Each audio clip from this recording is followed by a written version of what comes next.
On the morning of May the 27th, 1541, Margaret Pole woke within the walls of the Tower of London, unaware that this would be her final day.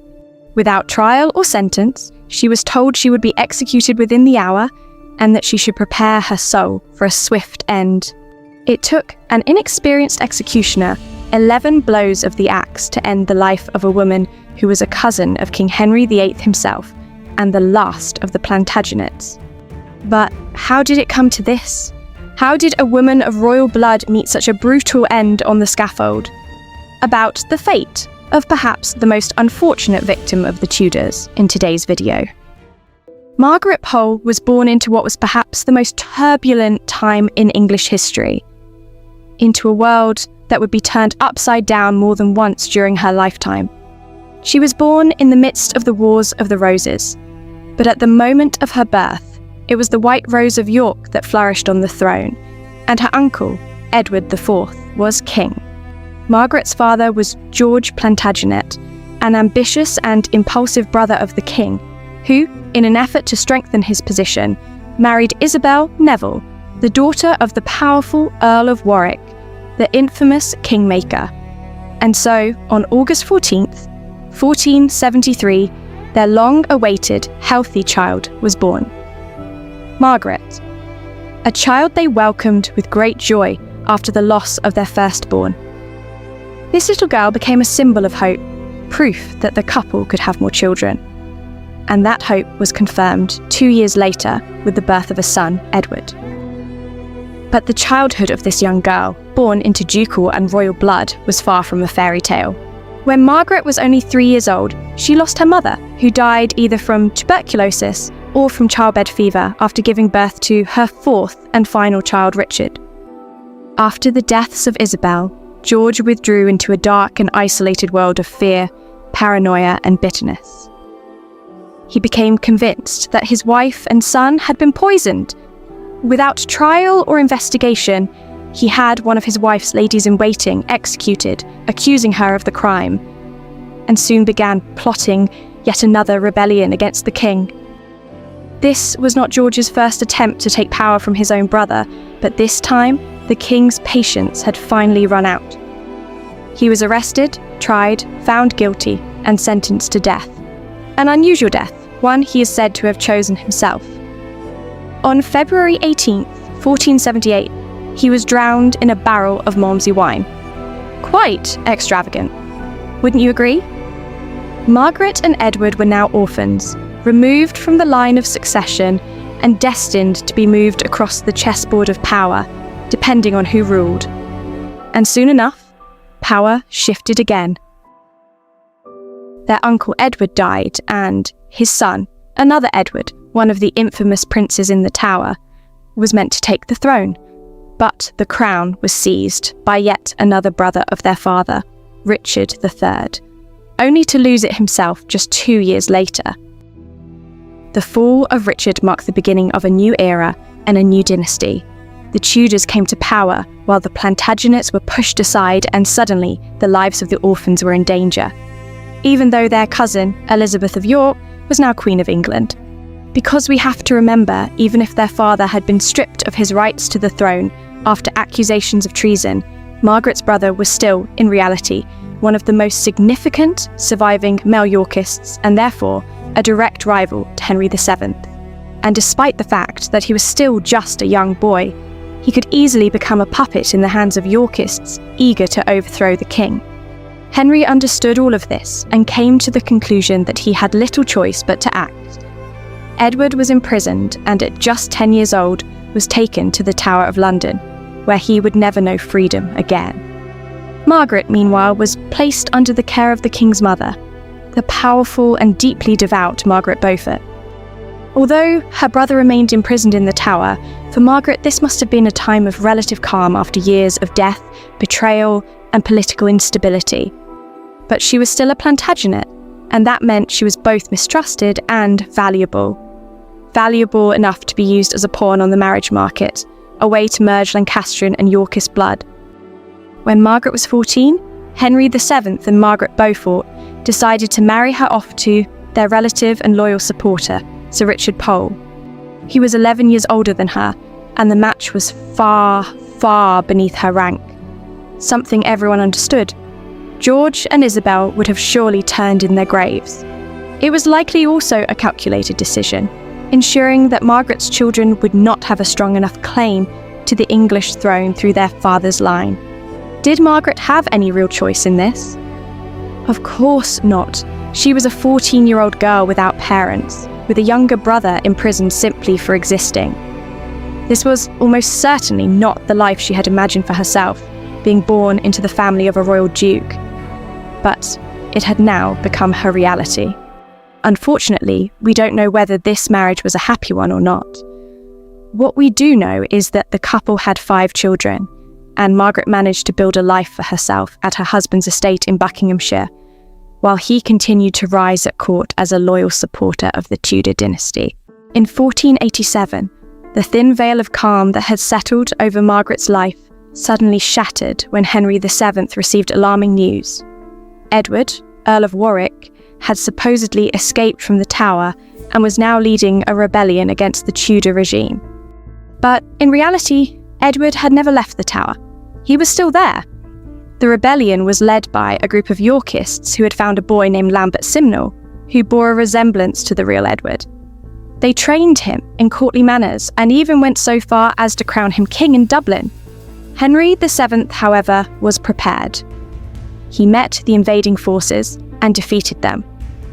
And in a move that might seem almost merciful, he spared the boy who had merely been a pawn in a game of adults and sent him to work in the royal kitchens. As for the real Edward, he was paraded through the streets of London to prove that he was still very much under the king's control. Now, you might be wondering, if this story is about Margaret, why are we spending so much time on her brother? The answer is simple. Margaret's fate and the tragic end that awaited her were deeply tied to the political intrigues of the time, and inseparable from the fate of her brother, who, unfortunately, was destined for a very short life. After spending 14 years imprisoned in the Tower, something that likely affected his mental state, Edward, who barely understood what was happening, was later accused of being involved in the conspiracy of Perkin Warbeck, another pretender who claimed to be Richard, the lost second prince in the Tower. Edward was executed, and with his death, the male line of the Plantagenets came to an end. Margaret was now one of the last surviving members of the dynasty, and Henry VII had finally cleared his path. And yet, despite the fact that the Tudors had taken from her the very last member of her family, Margaret remained loyal. Or perhaps she had no choice but to remain so. It was likely as a reward for her obedience that Margaret and her husband were entrusted with accompanying the newly arrived Princess Catherine of Aragon and Prince Arthur to Ludlow Castle after their wedding. It was during this time that a friendship began between the two women, one that would last throughout their lives. Margaret would remain Catherine of Aragon's most loyal defender, devoted to her with all her heart, just as she would later be to her daughter. But in early 1502, tragedy struck. Arthur and Catherine fell ill with the sweating sickness. Catherine recovered, but her young husband did not. Both Catherine and Margaret suddenly found themselves in difficult positions. Margaret lost her place at court, while for Catherine, years of financial hardship and uncertainty began, as her future in England became completely unclear. Just 2 years later, Margaret suffered another devastating loss. Her husband died. She was left alone, responsible for raising and providing for 5 children without his income.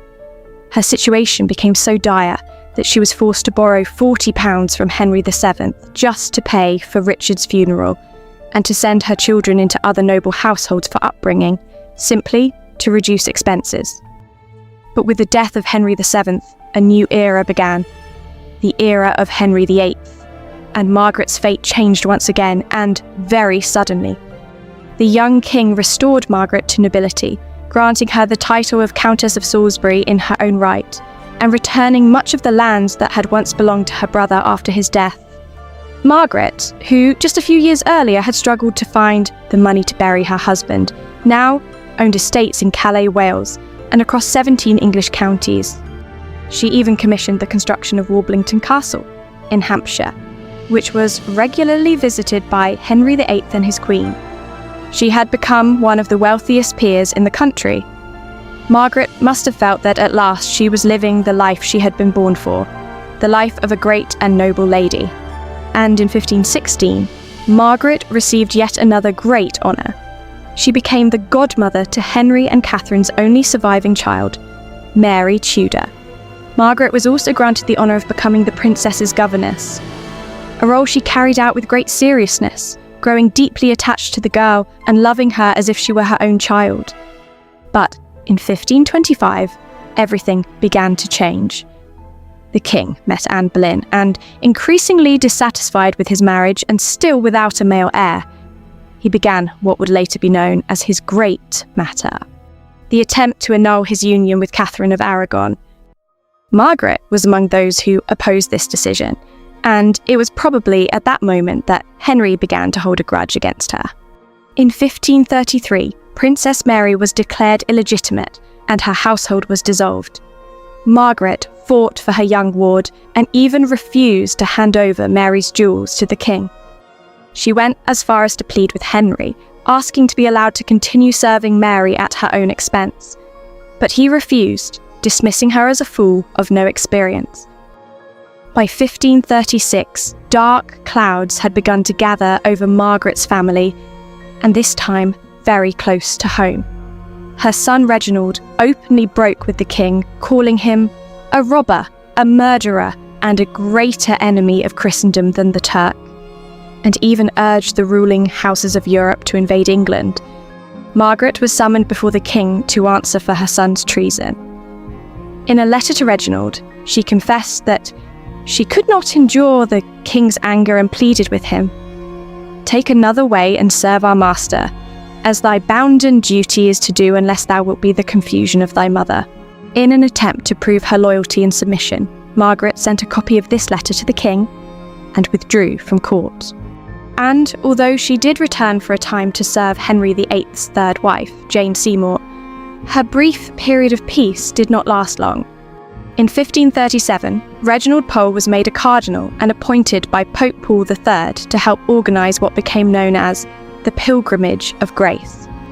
This was a remarkable uprising, led by English subjects and supported by the Pope himself, in protest against Henry's break with Rome. In response, Henry attempted to have Reginald assassinated, but the attempt failed. Instead, in August 1538, Reginald's brother, Geoffrey Pole, was arrested, and in November, Margaret herself was taken into custody. It seemed that, although Margaret had managed to survive for so long under the Tudor rule, this time her fate had finally caught up with her. By a cruel twist of fate, she suffered the very same punishment as her father, stripped of her titles, her lands, and her rank. She was no longer the Countess of Salisbury. Now, she was simply Lady Margaret Pole, a traitor and a prisoner of King Henry VIII, once her beloved cousin. For 2 years, Margaret remained in the Tower, not knowing what fate awaited her. At times, it even seemed as though the king still showed her some measure of favour. Her expenses were paid, her servants were maintained, and she was provided with warm clothing and shoes for the winter. After all, why take such care of someone who would soon have no need for warmth? The dead do not feel the cold. Margaret awoke on Tuesday, May 27th, 1541, and was told that she would die within the hour. She insisted on her innocence, but despite this, she was led to the place of execution. Not to a scaffold, but to a low wooden block. It is said that Margaret refused to lay her head upon the block, declaring, "So should traitors do, and I am none."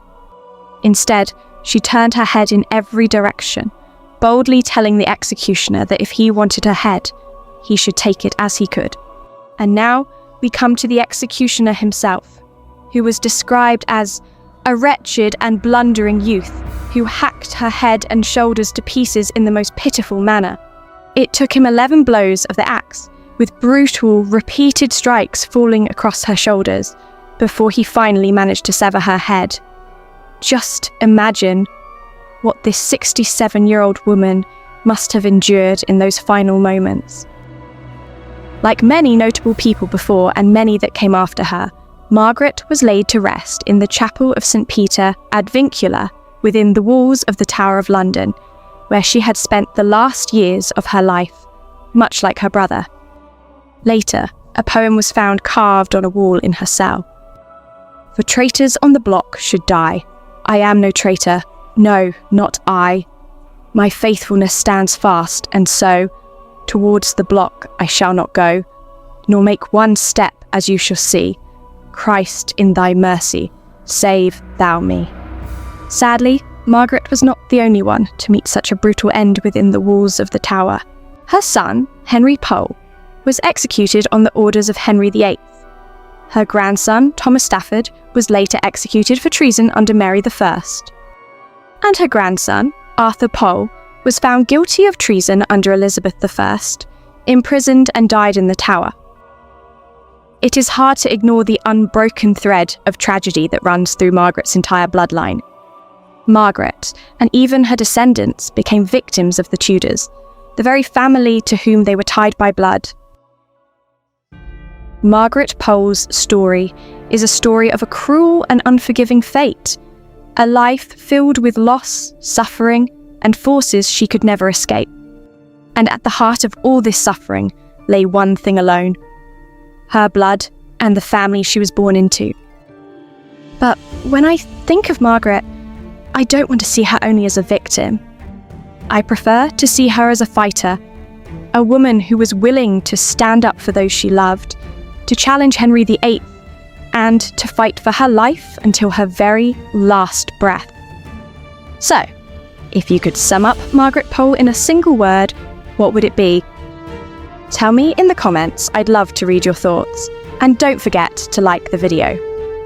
It truly helps the channel grow. Thanks for being here, and I'll see you in the next video.